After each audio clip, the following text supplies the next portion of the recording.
Levak, DBC Academic at UWC, and I'll be your program director for the opening of the second building today. Very exciting time for us at UWC. Minister of Higher Education and Training, Minister Naledi Pandor. Our Rector and Vice Chancellor, Professor Tyrone Pretorius.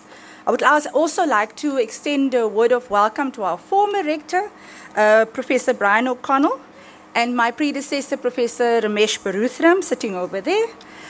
The deans of the two respective faculties, Professor Davies Coleman of the Faculty of Natural Sciences, as well as Professor Michelle Isso, the Dean of the Faculty of Economic and Management Sciences. Honored guests present here today, our colleagues, and I've seen quite a few of our students as well. A very good morning to you once again. As you are aware, this is the second building being officially opened this morning, and it is really a great honor to have you with us today as we present our computational and mathematical sciences facility. As is evident from your program, we will have speakers, an overview of the departments that will be housed or are being housed in this building, as well as the unveiling of the plaque by our Minister and our Vice Chancellor. Once this is done, we will have a tour of the facilities, and the deans will explain how this tour will be happening. I hope that you will enjoy your morning with us. I would now like to welcome our Rector, who will do the official welcome, Professor Tyrone Pretorius.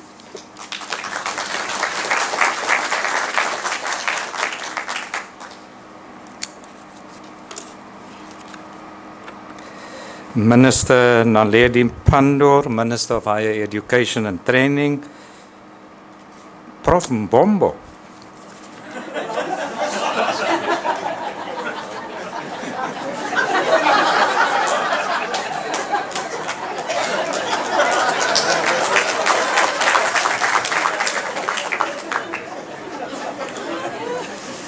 Minister, I'm not getting the speeches right. There is a classic story about me. In a graduation ceremonies, we have two graduation ceremonies. My colleagues is nodding their heads because they know where I'm heading. We have two graduation ceremonies a day, 5 days a week, and I normally would print the appropriate graduation speech just before going into graduation. And I did that one day, and I was delivering my speech, and then suddenly I was on the last page in the middle of my speech. And I realized what had happened was that the printer ran out of paper. I thought the printer had finished printing, and so I was stuck on the stage in front of these hundreds of parents and students, and I had to make it up as I went along. Minister Naledi Pandor, our colleagues from other educational institutions, industry partners, building project partners, Professor Brian O'Connell, thank you for being here. As I acknowledged this morning, we are truly blessed to be able to stand on the shoulder of a giant.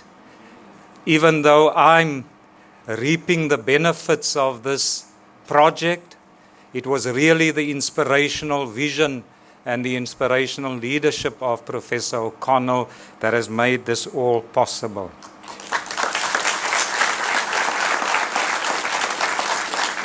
I'd like to acknowledge our Chair of Council, Ms. Yasmin Forbes. Many of my colleagues have not seen you, Ms. Forbes, so if you would mind just letting them see who the Chair of Council is. The members of the executive present, all my UWC colleagues and students, good morning. Welcome to the Computational and Mathematical Sciences building and the official opening of a facility where we are meeting and making the future. It's a great privilege to have all of you here who have contributed in one way or another to the repurposing of this building to turn it into a space where we will be learning, teaching, and researching new technology. I've had the privilege of visiting institutions of higher learning in other parts of the world. These visits always filled me with a sense of awe and a sense of trepidation. Awe for the wonderful programs and the way in which those universities harnessed the power of technology, but also a sense of trepidation, because I realize that unless UWC moves with speed to grab these opportunities, we will be left behind in a changing world. I realized that if we didn't move with speed, we would never be able to catch up with the tsunami of technology. In fact, it has been said that the evolution of technology is so rapid that you'd never, in any case, be able to catch up. What most people find so remarkable about what we have come to call the fourth industrial revolution is that it is unlike any other revolution that have shaped humankind. This is no slow, gradual process that we can ease ourselves into and familiarize ourselves with. As soon as one technology is launched, competitors are scrambling to improve on it and to unseat that technology in the market.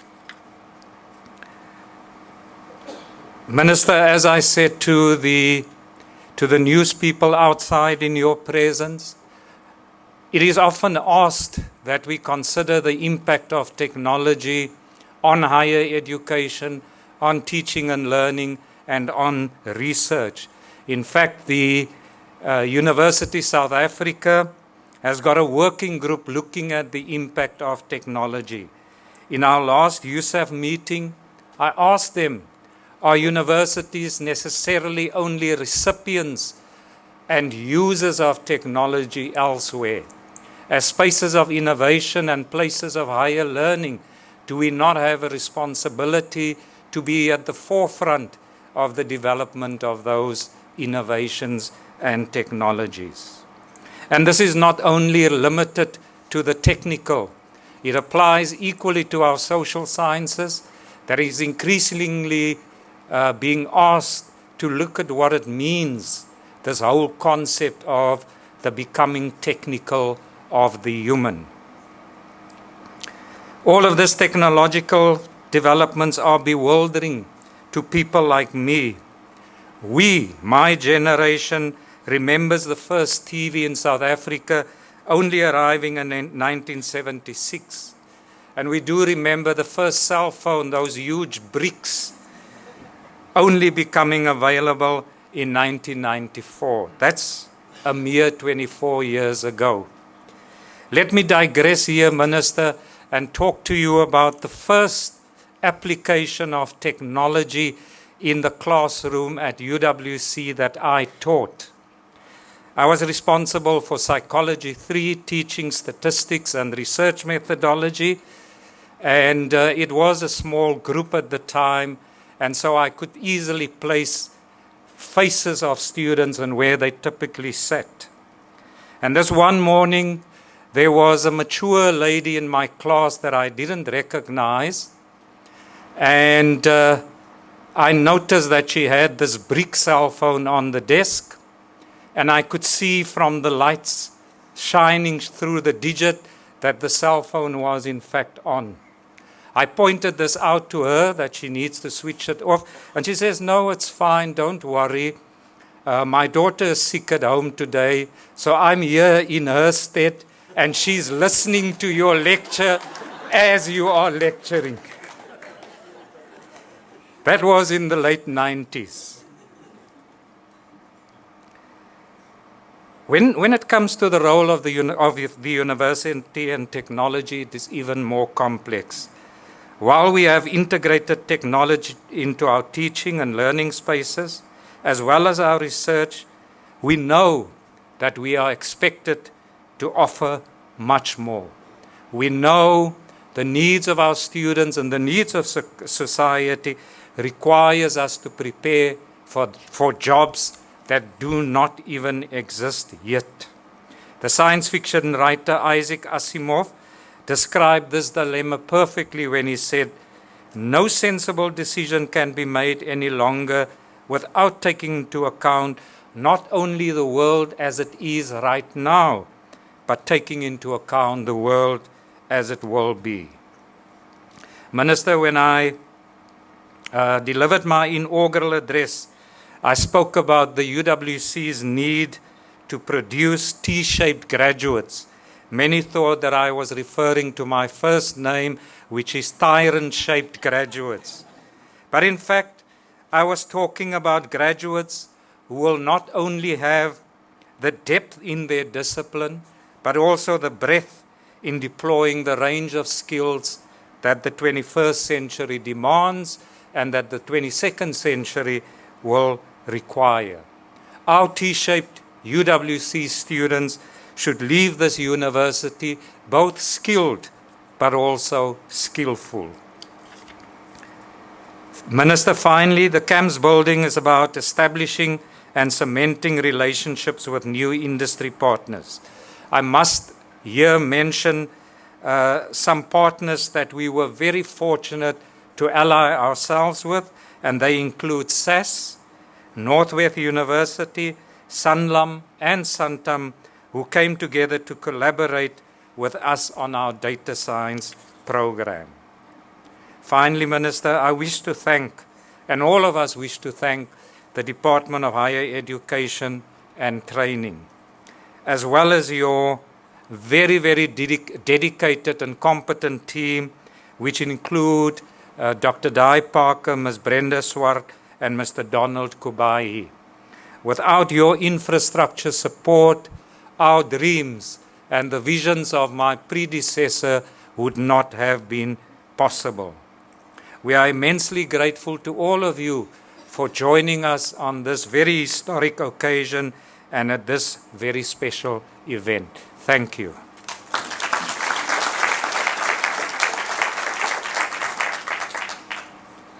Thank you very much, Rector.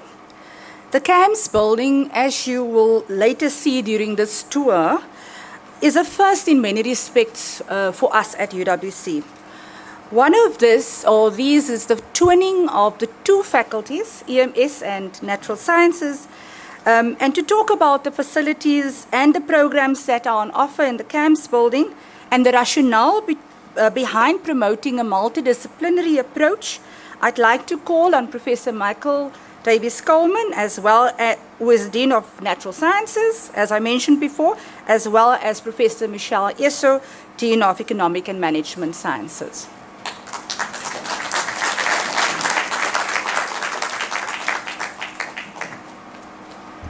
Thank you, DVC. On behalf of the faculties of Natural Sciences and Economic and Management Sciences, I warmly welcome each and every one of you here this morning.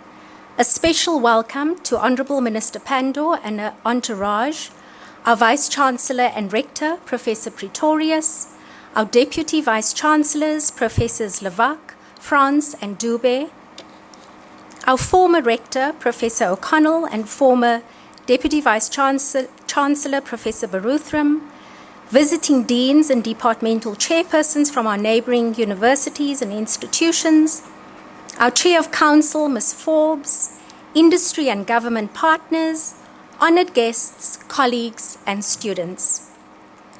As university deans, our role is both exciting and at times overwhelming, as we realise that we are educating a cohort of young South Africans for careers that probably do not yet exist, as alluded to by our Vice-Chancellor, given the speed at which the fourth industrial revolution is evolving. The formal careers that have been with us for nearly a century may either pass away or evolve into totally new career opportunities that require a set of unique, highly adaptable, digital and analytical skills. We need to be at the forefront of anticipating this change, and our programs must reflect a willingness to change, to keep up with the pace of technological change. The context in which we now operate demands a completely new approach to determining both the content and outcomes of our academic curricula. Partnership is key.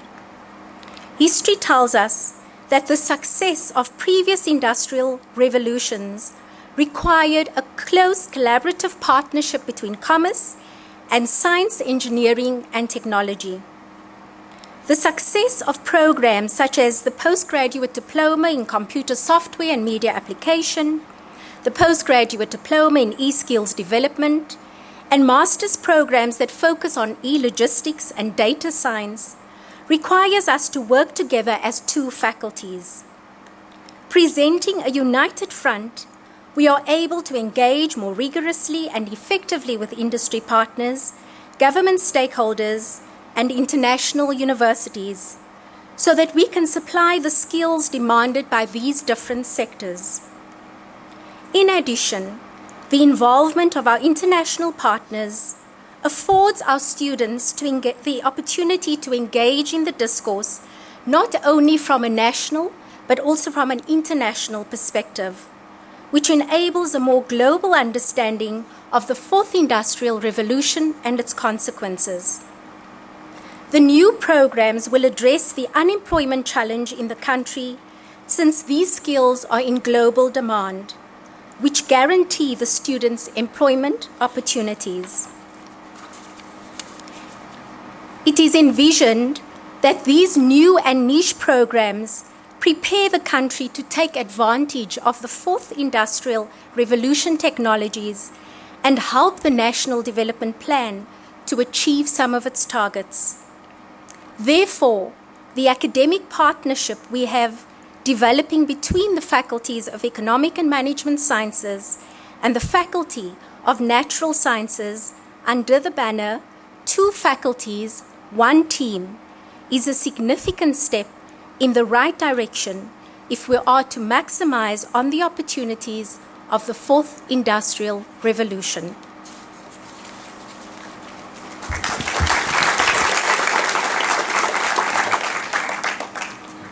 Thank you, Michelle. I want to continue our theme of two faculties, one team. The 5,610 square meters of new floor space provided by the 215 million rand refurbishment and repurposing of the Computational and Mathematical Sciences building, which we've come to know as CAMS, has provided a new cognate disciplinary home for 3 science departments: computer science, mathematics and applied mathematics, and statistics and population studies, together with 1 department from the Faculty of Economic and Management Sciences, Department of Information Systems. As Michelle has briefly overviewed, the sharing of space, both physical and intellectual, and resources, including over 1,000 brand new computers in this building, is already paying dividends in terms of shared commitments from our staff to delivering new 21st century relevant courses and skills into our degrees and diplomas. For this, we both thank the dedication of all our staff who have brought this shared vision into sharp focus and acknowledge the many, many hours they have sacrificed to getting our new joint programs off the ground. Thank you. Those of us who cautiously celebrated the turn of the century, fearful that the next day the so-called Y2 bug would have destroyed our then few megabytes of precious data and have brought the known digital world to a sticky end, could scarcely have imagined the digital world that we have around us now. Through the Internet of Things, we live in a time of instant digital global connectedness, never before imagined. Daily, we are witnessing major leaps forward in machine learning, artificial intelligence, augmented and virtual reality, and numerous other digital technologies that were, until recently, not even in our vocabulary, but are now rapidly changing our lives forever. For many of us, digital immigrants from the last century, as the Rector alluded to, the speed of technology revolution and data overload seems daunting at best and terrifying at worst. The word big in big data increasingly seems to be an understatement and irrelevant. Taking the largest South African big data set as a point of departure, I learned last week that the Meerkat Radio Telescope, the precursor of the SKA project, has recently started producing data at the rate of 2.2 terabytes per second. If we as digital immigrants from the last century try and imagine that volume of data in 20th century terms, it's equivalent to a data stream that would have required storage on a stack of CD/DVD disks 12 kilometers high every day. Enormous digital lakes, as they're called now, have also been growing exponentially in both commerce and medicine here in South Africa and certainly all around the world. Cognizant of the speed of this data growth and the need to rapidly equip our graduates with the skill sets to analyze these data, we have joined forces across faculties and with our local and international partners to incorporate the latest strategies in data analytics, e-logistics, and big data science into our various postgrad diplomas, honors, and master's programs that straddle both faculties. We are also particularly excited about our niche area in augmented and virtual reality, and we launch our postgraduate diploma in e-skills development, specializing in augmented and virtual reality in January next year with our French partners, E.ON. We believe that this is the first course of its kind in South Africa, and we have received 130 applications for the 39 available places on this diploma course. Every building has its story, and the building where we have gathered today for this opening celebration is no exception. Originally built nearly 50 years ago, the conglomerate of offices and laboratories were home to various departments in the science faculty up until they were vacated in 2010, when the occupants moved across the road to the state-of-the-art new life sciences building. What began as a 13 million rand refurbishment eventually ballooned to several times that investment as the vision to make our mark in the 21st century grew, and when we encountered numerous, not unexpected, practical problems when old offices and biological science laboratories were gutted and repurposed for computer science and mathematics, statistics, population studies, and information systems. On behalf of both our faculties, I would like to personally thank the Department of Higher Education and Training for the initial funding that made this dream possible, and the executive leadership, both Professor O'Connell and Professor Pretorius, and the team and the council of the university for their clear vision for this repurposed building, from which they never wavered, and it was tempting to waver from that initial vision as the costs soared, and also for their courage in providing the additional funding to take this building into the 21st century. The architects, who had the difficult task of conceptually taking a hodgepodge of old buildings and making it into a coherent whole, the building contractors and management team, plus the UWC professional support staff, who had an equally difficult task of turning the architect's plans encompassing our shared vision into the building you see today. And finally, a big thank you to all the staff and students who assisted in preparing for this opening. Please, a round of applause for them all.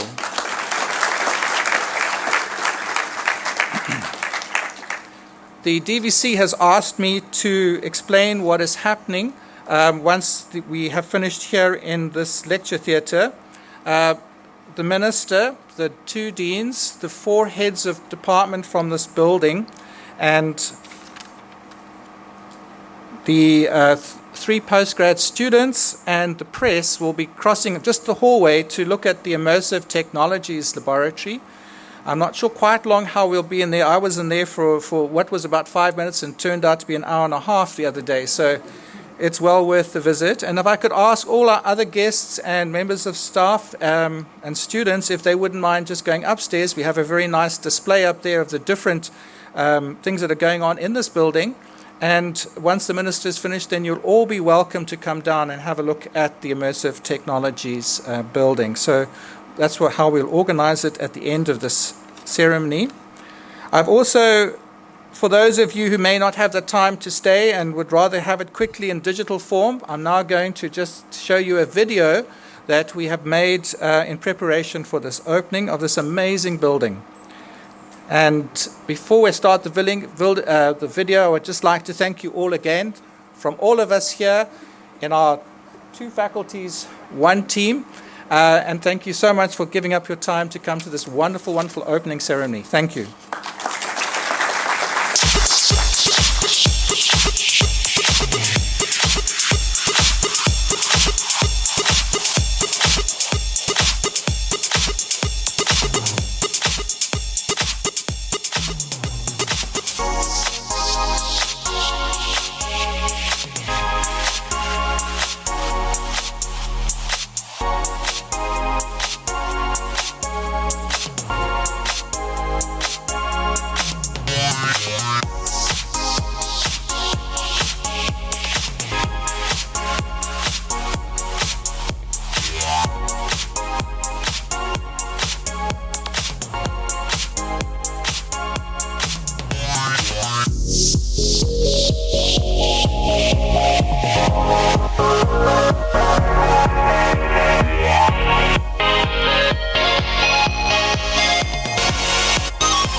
Amazing building, Michelle. It's awesome. I mean, it's really just taking us from a different century into the era of digitization.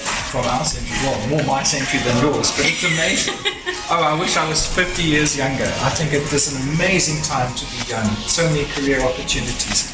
And this building, bringing together our 3 departments from science and the one from economic and management sciences, it's just a wonderful step forward to enable us to get into the future. Absolutely. It's really just helped us to think out of the silos of our disciplines and our faculties and just collaborating in a truly multidisciplinary way. Well, I'm just trying to think of the new courses that we've brought into being since we've actually moved into this building. What have we got from? We've got the e-skills development, postgrad diploma. We have the masters in e-logistics and diploma in e-logistics. And all of those involve our staff here teaching across the disciplines. Data science. Data science, and we would never have had that if we hadn't moved in the building. So I think it's amazing. Two faculties, 1 team. What do you think? There we go. Absolutely. 2 faculties, 1 team. Go EMS, go science.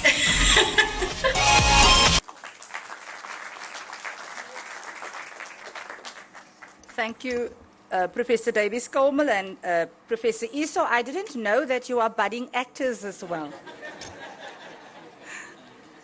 I'd now like to introduce our next speaker, who, as you know, needs very little introduction, our Minister of Higher Education and Training, the Honourable Minister Naledi Pandor. We cannot overstate the incredible value of Minister Pandor's experience as both the Minister of Higher Education and Training and previously as Science and Technology Minister, because there are inextricable links between the 2 portfolios. This we have seen numerous times at UWC, and one example of this is your passionate championing of South Africa's need to develop international science and technology links, Minister. This extends to our continent as well, and we saw this in your championing the Square Kilometre Array.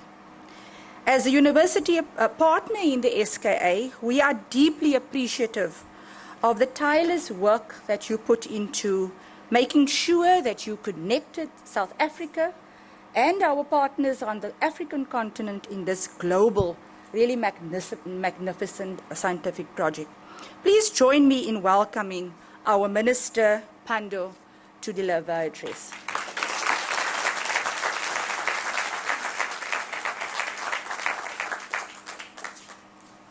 Thank you very much, Program Director.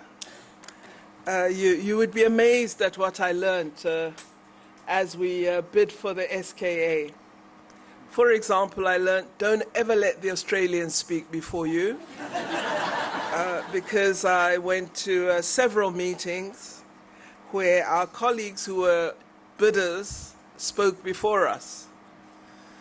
And they would lay the groundwork, about how we actually they would speak after us. So we would lay out our project, and then they would speak and just tear our presentation to pieces. So after, 1 or 2 of these experiences, I realized, all right, the trick is that I mustn't speak first. And so I so arranged it that at the next global meeting, I will not be first on the speakers list. My colleague would be first. And of course, the colleague, because he didn't know South Africans think through these things, wasn't aware what was happening. So we got to the global meeting, and the program director called on him first. And so he turned to me and he said, "What? You are first." So I said, "No, Minister, they called you." And he stood up to speak. He dropped his speech. He was, totally thrown out. And after that, the bid was ours. So I learned a good lesson. But I was thinking as well, Vice Chancellor, that you're lucky that you had your other speech with you in this room. I was once invited by a very well-off club of women to speak at the Mowbray Golf Club when it was still very new. And I'd worked really hard doing my speech, and then I was quite busy. So as I left the house, I grabbed what I thought was my speech and got to the venue.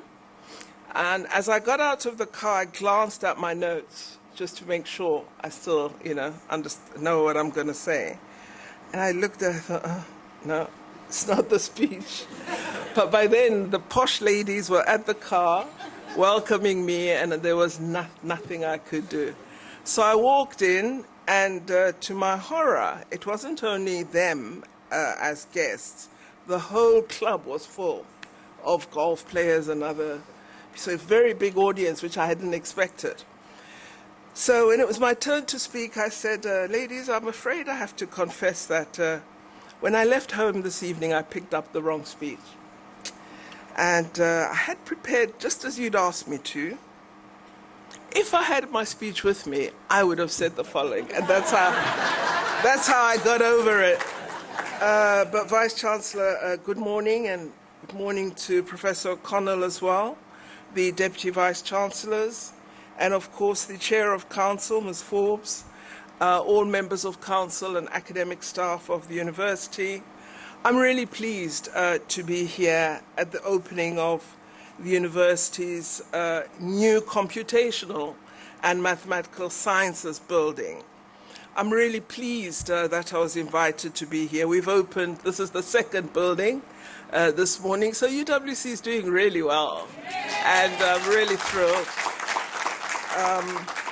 This particular building is a 240 million rand initiative funded by Higher Education and Training, the university, and some donors. So it's a real partnership. The building is a major refurbishment of the old life sciences complex. Remember that little grey bricky building? And it really results from the initiatives that government has undertaken with respect to providing higher education with an infrastructure and efficiency grant program. I think this is the first of major refurbishments and repurposing of infrastructure on our campuses. I've been particularly impressed at the way in which the university has been improving its teaching and learning infrastructure over several years. And I think what this has shown me, certainly, and I'm sure the broader South African public, is that this university is intent on ensuring that it offers excellence in teaching and quality in research as part of its work and priorities. And I'm thrilled by that, especially located here. Now, some of you would remember that this infrastructure efficiency grant dates back to 2007, right? And so it's moi who introduced it, nobody else, right? So I always want us to remember that. So there's some things I've done, which haven't been too bad. And I'm very, very happy that early introduction of funding for infrastructure in our universities and our universities of technology has led to significant developments such as these at UWC and many others on different campuses throughout the country. Now, you'd be amazed to learn that from 2007, the grant has grown from strength to strength, over 5 financing cycles. And we now have had invested a total of 28.6 billion rand in university infrastructure since 2007.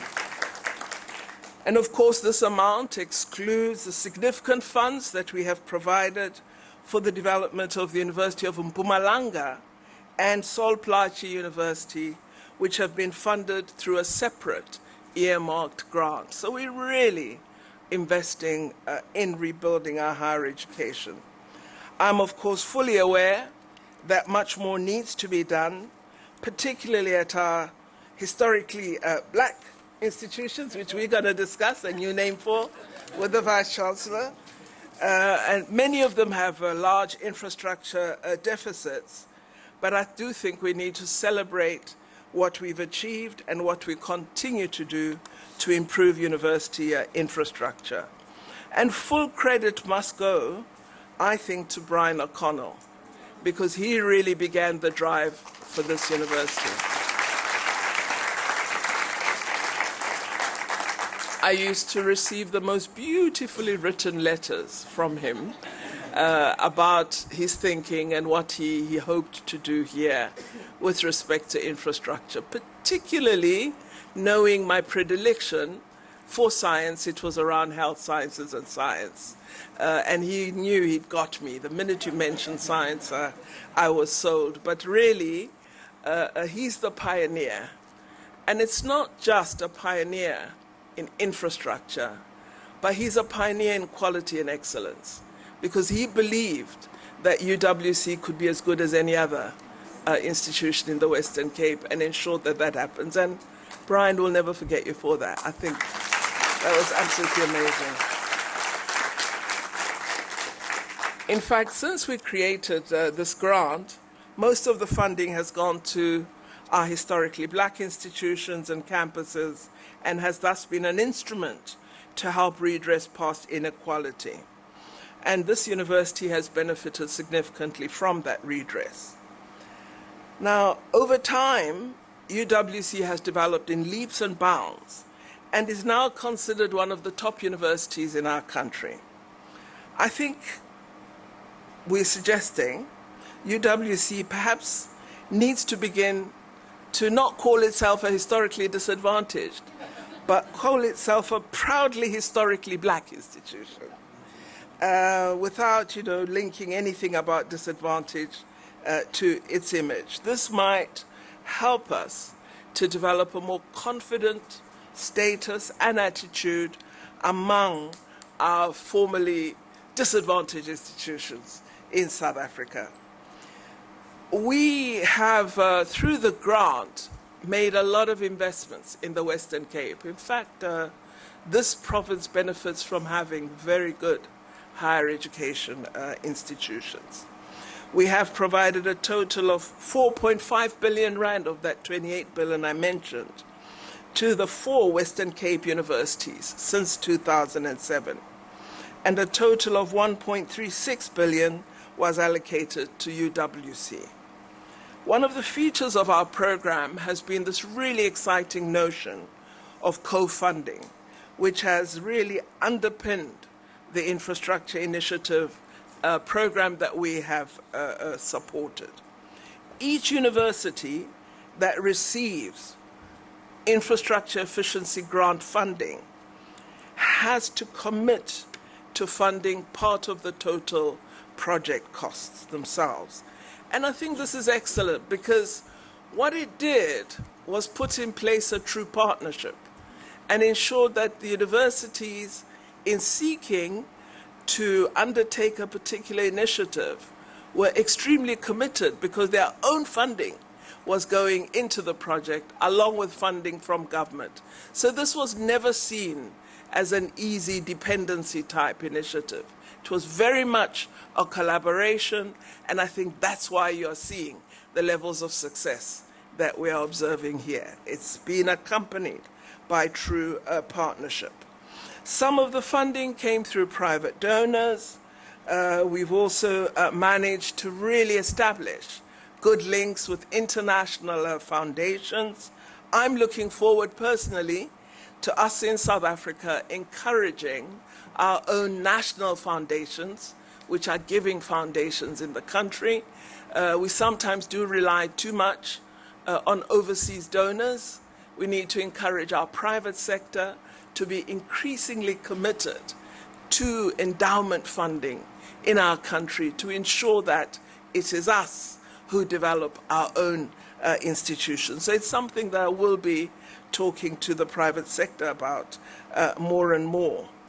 I'm particularly pleased that our funding has gone towards supporting student housing, the improvement and creation of new lecture theatres, that we've provided academic administration facilities, that we have new research laboratories, we've created new administrative buildings, excellent science laboratories. I mean, I got a very weird complaint a few weeks ago from University of Venda saying, since you opened the life sciences building at University of Venda, it's never been utilized. Well, I decided, let me drive the 4 hours.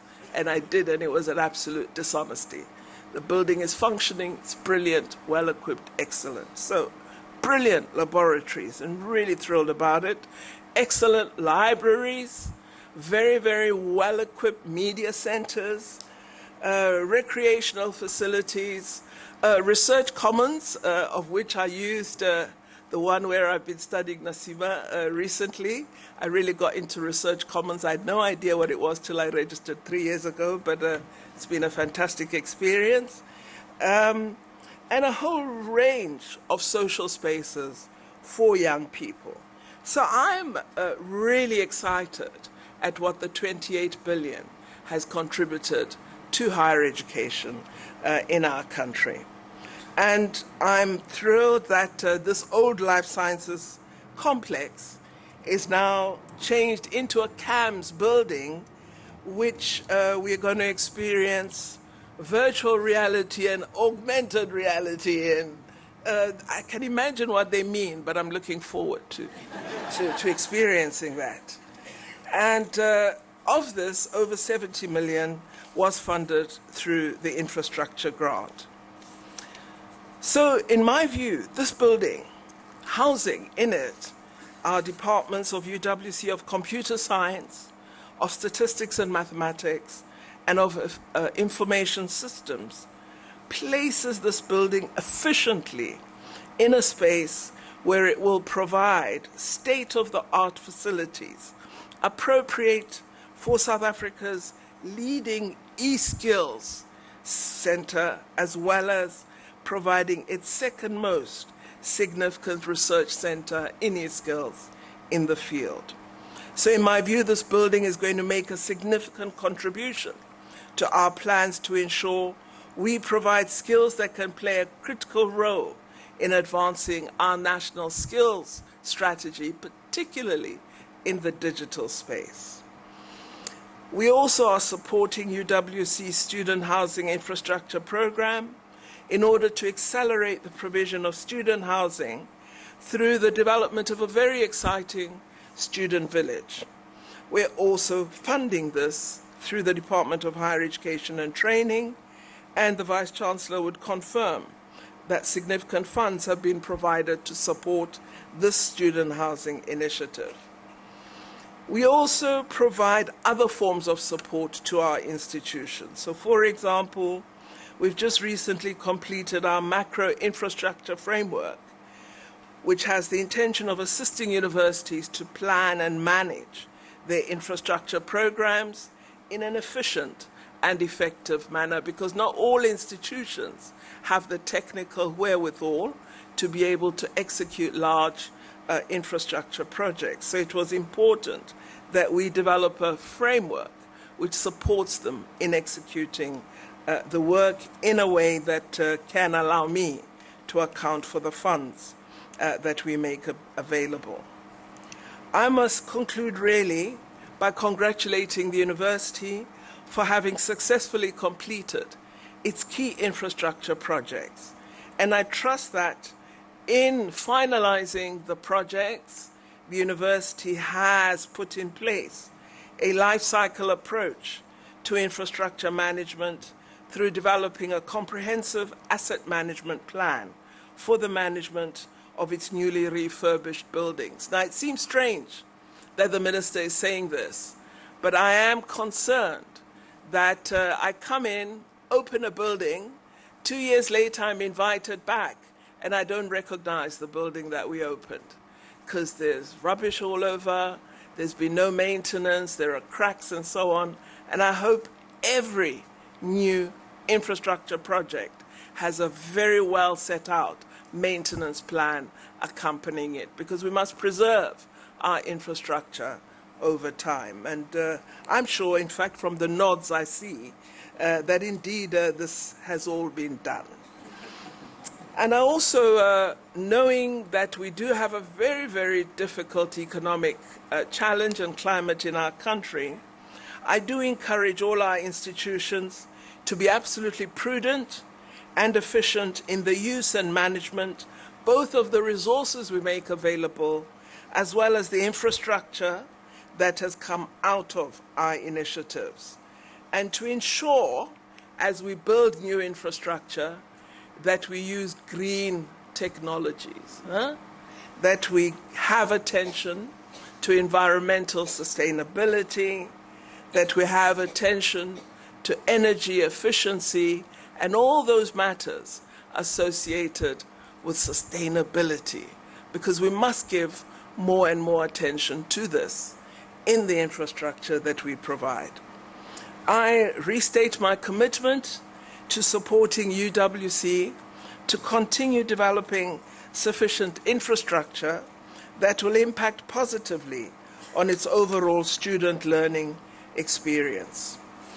And to me, what UWC means, and Forte, Venda, Limpopo, and the others, is that the future will come when we're no longer looking to Wits or Stellenbosch or Cape Town. We're looking at them as well, but we're starting with UWC, Forte, Venda, and Limpopo. This is it is something that I know is doable, because many years ago, when I was Minister of Education, I used to say to the education heads of provinces that had majority black populations, why can't you be number one? And in the end, they became number one. And I believe our historically so-called black institutions can become top of the rank, and I'm looking forward to that, hence our support. Thank you very much.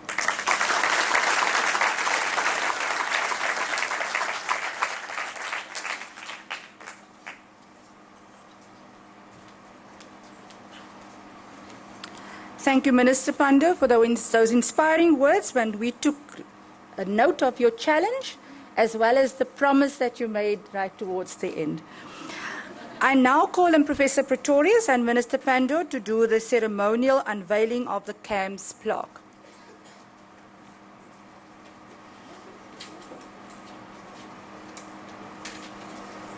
Are you recycling this material?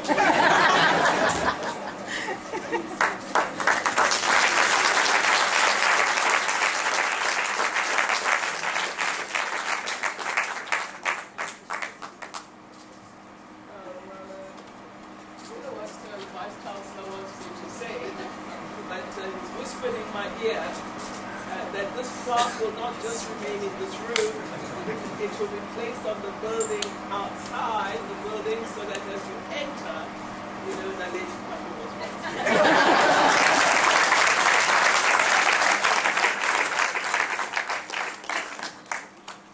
I'm sure you can feel in the room today has indeed been a day of great celebration and promise for UWC.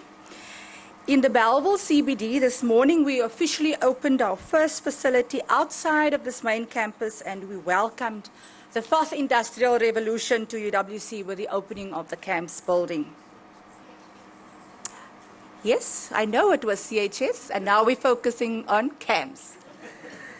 Many people have been thanked and acknowledged today, and all we can say is the following. Thank you for your partnership, assistance, and support in helping UWC grow.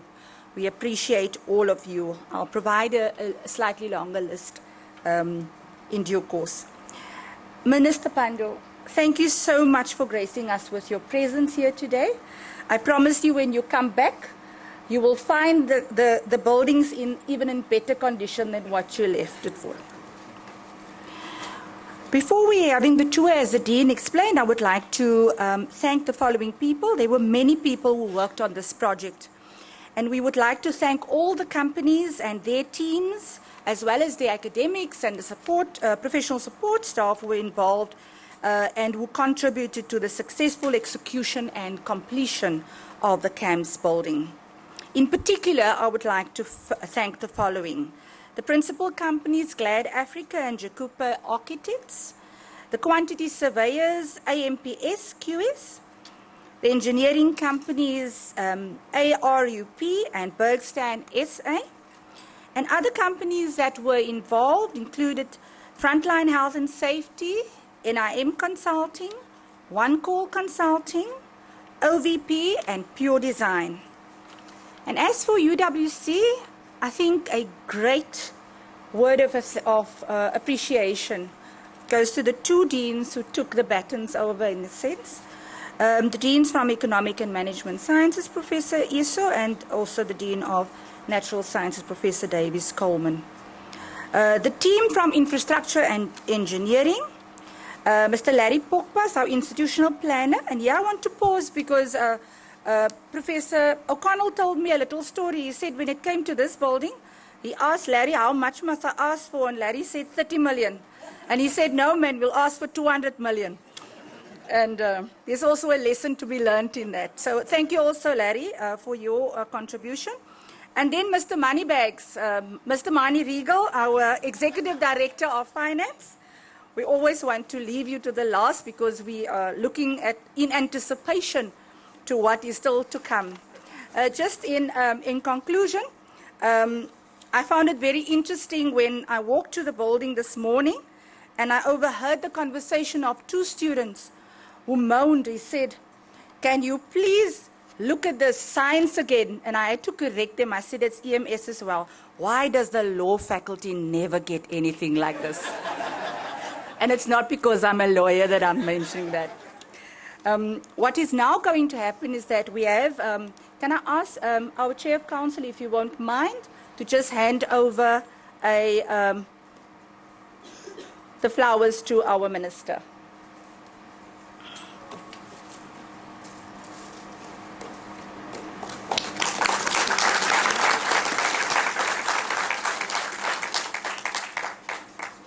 This brings us to the end of this part of the program. As explained by the Dean of the Natural Sciences faculty, we will now go on the small tour. Please then, most of you will be going upstairs, and I thank you very much.